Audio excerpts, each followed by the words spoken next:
औज़ुबिल्लाहि बिस्मिल्लाहिर्रहमानिर्रहीम रब्बी यस्सिर वला तुअस्सिर वतम्मिम बिल खैर वबिक नस्तईन आमीन या इलाही आमीन रब्बी ज़िदनी इल्मा रब्बी ज़िदनी इल्मा रब्बी ज़िदनी इल्मा।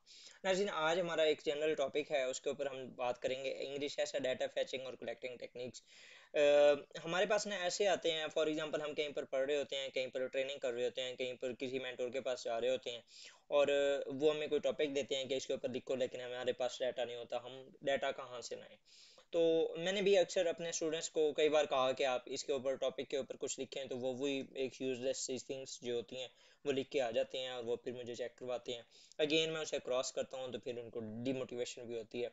तो इसके लिए ना मैं कुछ मेरा इरादा था कि मैं थोड़ा सा ना आपको गाइड कर दूं इन दिस रिगार्ड कि किस तरीके से आपने डाटा किस तरीके से सर्च करना है। सबसे पहले जब भी आप कुछ लिखना चाह रहे हैं ना, तो लिखने से पहले आपको कुछ पढ़ना पड़ेगा। आप अगर फॉर एग्जांपल खेलने जा रहे हैं या आपने एक्सरसाइज करनी है, तो एक्सरसाइज करने से पहले आपने कुछ खाना है, आपके पास कुछ पावर होगी, आपके पास कुछ एनर्जी होगी, देन ही आप परफॉर्म कर पाएंगे ना। तो इसी तरीके से जब आपने ऐसे लिखना होता है, तो ऐसे लिखने के लिए भी आपने सबसे पहले कुछ ना कुछ पढ़ना होता है। जब आप इनपुट देंगे तभी आप अच्छी एक आउटपुट जो है वो जनरेट कर सकेंगे। सबसे पहले read before read read read I mean कि ज्यादा से ज्यादा आप पढ़ो राइट करने से पहले, ठीक है। अच्छा, अब क्वेश्चन ये होता है कि कहाँ से करें, क्या पढ़ें। ठीक है, research the topic by multiple ways. किस तरीके से आपने न्यूज़पेपर को यूज करना है, आपने रिसर्च आर्टिकल्स को देखना है। ठीक है, आप बुक्स कोई भी देख सकते हैं इंटरनेशनल ऑथर्स की खास तौर पे, और आपको इंटरनेट के ऊपर बहुत ज़्यादा मिल जाएंगी।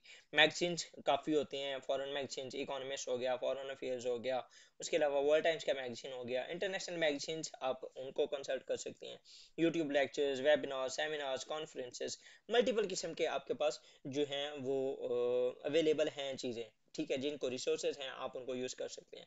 हमारा मसला ये होता है कि हम यूजलेस सी चीज़ें उठाते हैं और उनको कंसल्ट करके और हम अपना जो ऐसे है वो जनरेट करके दे देते हैं। लेकिन उसका मसला ये होता है कि आपके पास जब आर्ग्यूमेंट्स ही नहीं होंगे, तो आपने वहाँ पर एक थाउजेंड्स में जो लोग हैं उनके साथ आपने compete करना है। How you will accept your ऐसे फ्रॉम दोज पर्टिकुलर्स जो कि एक लम से या किसी भी अच्छी यूनिवर्सिटी से जो पढ़ के आए हुए होते हैं।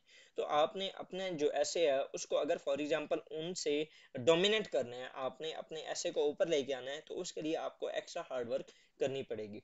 अब इसका तरीकाकार मैं आपको ये बता देता हूँ कि अगर फॉर एग्जांपल आपके पास एक टॉपिक है, ठीक है, सबसे पहले तो आप उस टॉपिक को ब्रेक करें। ठीक है, उसके बाद फिर आपने ना उसका एक पार्ट, लाइक अगर फॉर एग्जांपल मैं कहता हूँ कि वाटर क्राइसिस इन पाकिस्तान, ये एक हमारे पास एक टॉपिक है। ठीक है, तो उसके why water crisis in Pakistan, impacts of water crisis in Pakistan and solutions of water crisis in Pakistan. अब अगर फॉर एग्जांपल आपने वाटर क्राइसिस के ऊपर कोई डाटा लेना है ना, तो आपने ये एक स्टेटमेंट उठानी है और इसके साथ आगे लिखने हैं डॉन। ठीक है, आप इसको गूगल करें। आप अगर फॉर एग्जांपल आपको इससे कुछ अच्छा नहीं मिल रहा, तो आप यहाँ पर डेली टाइम्स कर दें। ठीक है, आप इसके साथ ही वाटर क्राइसिस इन पाकिस्तान के साथ यहाँ पर फॉरेन अफेयर्स कर दें। ठीक है, ये इसके साथ आगे लिख के आपने इसको सर्च करना है। सिमिलरली आप वाटर क्राइसिस इन पाकिस्तान के साथ इकोनॉमिस्ट लिख दें। सिमिलरली आप द डिप्लोमेट लिख लें। सिमिलरली यहाँ पर आप न्यूयॉर्क टाइम्स लिख दें। ठीक है, तो इससे ना आपके पास आर्टिकल्स नीचे आ जाएंगे, उनमें से कुछ एक दो निकालें। ठीक है, जो आपको अच्छे लग रहे हैं उनको पहले स्कीमिंग कर लें, उसके बाद उनमें से निकाल के उसके अंदर से आप डाटा फेच कर सकते हैं। आपको इजीली डाटा मिल जाएगा। इसी तरीके से फिर आपने impacts of water crisis in Pakistan आगे डॉन लिख दीजिएगा। फिर impacts of Pakistan water crisis in Pakistan daily times लिखते हैं, इकोनॉमिस्ट लिखते हैं, द डिप्लोमेट लिख लें। मैं ज़्यादातर the diplomat, economist, New York times, foreign affairs या इस तरह के जो होते थे उनको मैं यूज़ करता था। उससे मेरे पास जो आर्ग्यूमेंट्स आते थे वो बड़े स्ट्रॉन्ग किस्म के आते थे, क्योंकि बाहर के जो ऑथर्स होते हैं वो बहुत अच्छा लिखते हैं, उनकी क्रिटिकल थिंकिंग बहुत ज़्यादा है, उनका एजुकेशन सिस्टम बहुत कमाल का है, वो उनके जो थॉट्स हैं ना उनको बहुत ज़्यादा ब्रॉडर करते हैं। फिर आपने उसको अरेंज करना है और उसके बाद फिर आप अपनी जो आर्ग्यूमेंट्स हैं वो उनको अरेंज करके आप अपनी एक आउटलाइन जनरेट कर सकते हैं। तो it was a short video ताकि मैं आपको ये बता सकूं कि किस तरीके से आपने अपना डाटा जो है वो रिसर्च करना है। Hopefully it will be helpful for you. Thank you. अल्लाह हाफिज़।